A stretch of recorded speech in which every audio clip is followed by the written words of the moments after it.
પછી સામાન્ય સભા મોરબી મહાનગરપાલિકાની પ્રથમ સામાન્ય સભામાં મહત્ત્વના 4 મુદ્દાઓ લેવામાં આવ્યા, જેમાં પહેલો છે સ્થાયી સમિતિના ઠરાવ નંબર 3 મુજબ માંસની દુકાન અને કતલખાનાના પેટા કાયદાઓ જે તે વહીવટ અધિકારીઓ ઘડવામાં આવ્યા હતા એમને મંજૂરી આપવામાં આવી. બીજો મુદ્દો એ હતો કે સ્થાયી સમિતિના ઠરાવ મુજબ મેયરશ્રી, ડેપ્યુટી મેયર અને સ્ટેન્ડિંગ કમિટી ચેરમેનના ઓફિસના તથા સામાન્ય સભા અને સ્થાયી સમિતિ માટે સરભરા ખર્ચ માટે મંજૂર કરવા બાબત. અને ત્રીજો મુદ્દો હતો મોરબી મહાનગરપાલિકાના સભા સંચાલક અને પેટા સમિતિ બનાવવામાં નિયમો મંજૂર થયેલ ન હોય ત્યાં સુધી મેન્ટર કોર્પોરેશન તરીકે રાજકોટ મહાનગરપાલિકાને અમે સંચાલન અને પેટા સમિતિ બનાવવાના નિયમો અપનાવ્યા છે.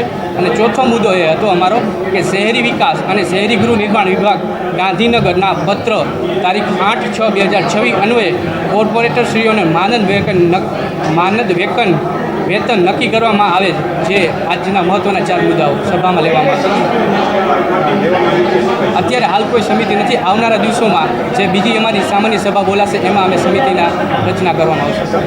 ઘરનો જે પ્રશ્ન છે એ અમે 2-3 દી પહેલાં જ જે સમિતિ હતી, જે એજન્સી એમને દરખાસ્ત કરી છે અને જે તે એચઓડી હતો એના ઉપર જે કાર્યવાહી કરવાની હતી એને સસ્પેન્ડ કર્યું. એ પણ જે પ્રશ્ન હતો એ હાલની સભામાં અમે તમામ એચઓડીઓને કહેવામાં આવ્યું છે કે તમામ 52 કોર્પોરેટરોના ફોન ઉપાડવા અને યોગ્ય જવાબ આપ્યો. એના માટે અમે કમિશનર અને ડેપ્યુટી કમિશનર સાથે વાતચીત કરી અને લેખિતમાં આપવું પડે તો અમે લેખિતમાં આપી અને કાર્યવાહી કરતા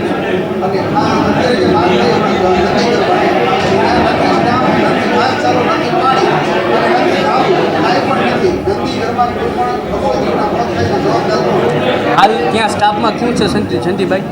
અત્યારે જે તે આપણે અત્યારે ઢોર પકડવાનો જે સ્ટાફ હતો એ સ્ટાફને આપણે ત્યાં ડાયવર્ટ કર્યો છે અને જે તે અત્યારે વિશ્વ હિન્દુ પરિષદ ગૌપ્રેમી ભાઈઓ અત્યારે એના ઉપર મેનેજમેન્ટ કરે છે.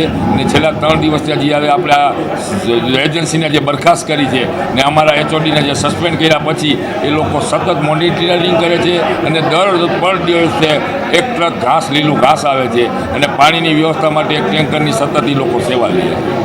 સોમવારે જે કમિશનરશ્રી આવશે એટલે નવી એજન્સીઓ માટે અમે નવા કોન્ટ્રાક્ટની અરજી કરાવશું અને જે તે સ્ટાફની નિમણૂક થઈ છે અને એની વ્યવસ્થા શું છે એ આવનારા અઠવાડિયામાં કરીશું.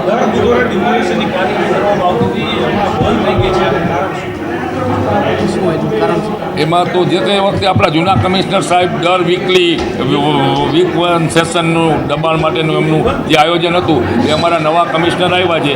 અમે ગયા વીકે જ એમને ધ્યાને મૂકી દીધું છે કે વીકમાં 1 દર વાર નક્કી કરો અને ડિમોલેશન માટે જે દબાણ નડતા દબાણો માટે તાત્કાલિક યોગ્ય પગલાં ભરવા એવી અમે સૂચન કરેલું છે. એનો અમલ હવે કરાવશું. આજે પંચાસર રોડ ઉપર જે કોર્પોરેશનનું નંદીઘર આવેલું છે ત્યાં 800થી 900 નંદીનું ત્યાં છે.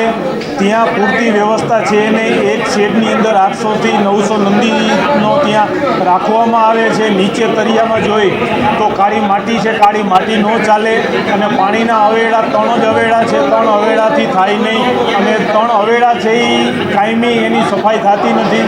એના હિસાબે પણ પાણી બહુ ખરાબ હોય છે. ત્યાં સ્ટાફની પૂરી જે જગ્યા હોવી જોઈએ, જગ્યા જેટલા સ્ટાફ હોવો જોઈએ એટલો સ્ટાફ છે નહીં.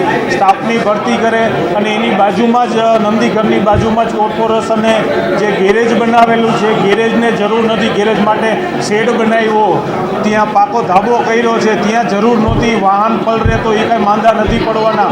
જે આપણી નંદી છે એ અબોલ જીવ છે. અબોલ જીવ કોઈને કહી નહીં શકે એની વેદના. તો ખરેખર જરૂર હતી નંદીઘરની અંદર પાકું ધાબું કરવાની અને શેડ વધારવાની માંગ હું કરું છું. મેં આજે સ્ટેન્ડિંગમાં અહીંયા મિટિંગમાં કીધું બોર્ડમાં કે ત્યાં જલ્દીથી શેડ વધારો કરો, પાણીના અવેડા વધારો, સ્ટાફ વધારો અને શેડ વધારવાની. અને ઘાસચારો પૂરતો મળતો નથી.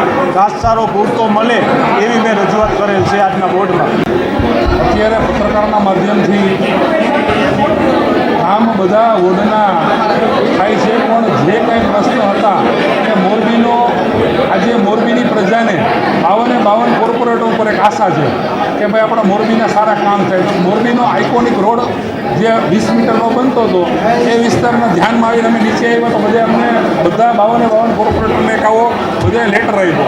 તો એનું સંધાને ભાઈ ડિમોલેશનના કારણે એ રોડ 18 મીટરનો શું કામ એ વાત છે. અને એ વાત આપણે કમિશનર અને આપણા મેયરશ્રીને કીધું. મેયરશ્રીએ તપાસ કરી અને વહેલી તકે જે ડિઝાઇન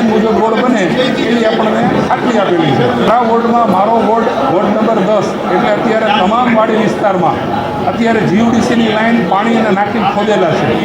મારા વોર્ડમાં જે કાંઈ મેટલ નાખવાની વાત હતી દરેક વોર્ડને દરેક વાડીમાં એ મેટલ મેં ચોમાસા પહેલાં મારા 8-10 પ્રશ્નો હતા એ પ્રશ્નો મેં મેયરશ્રીને અને કમિશનર સાહેબને બધાને આપેલા હતા, પણ એ અનિવાર કાર્યશ્રમને એમને નથી નાખેલા. એટલે અત્યારે મેં બોર્ડમાં એમને કીધું કે ભાઈ આ વહેલી તકે મારા કામ ઝડપથી કરાવડાવો એવી હું તમારી પાસે આશા રાખું છું. હું અત્યારે 52 દૂધમાં ભળે એવી રીતે અમારે કોઈ રાગદ્વેષનો વિષય નથી, પણ ક્યાંક ને ક્યાંક અત્યારે કોઈક કર્મચારીઓના ઓલાના હિસાબે જે કંઈ પ્રશ્ન હોય અને મિસઅન્ડરસ્ટેન્ડિંગના કારણે જે કંઈ પ્રશ્ન હશે એવા બની ગયા છે. એ સાચી વાત છે. એ પણ અત્યારે બોર્ડમાં એટલે વિષયો ત્યાં અધિકારીઓ કોઈના ફોન નથી ઉપાડતા, તો અમે કમિશનરશ્રીને મેયરશ્રી અત્યારે સૂચના પણ આપી દીધી કે ભાઈ કોઈ પણ શાખાના અધિકારીનો ફોન આવે એની વહેલી તકે ફોન કરીને આપણે એમનો જે તાત્કાલિક વહેલી તકે નિર્ણય થાય અને એમનો નિકાલ થાય એવી આશા રાખું છું.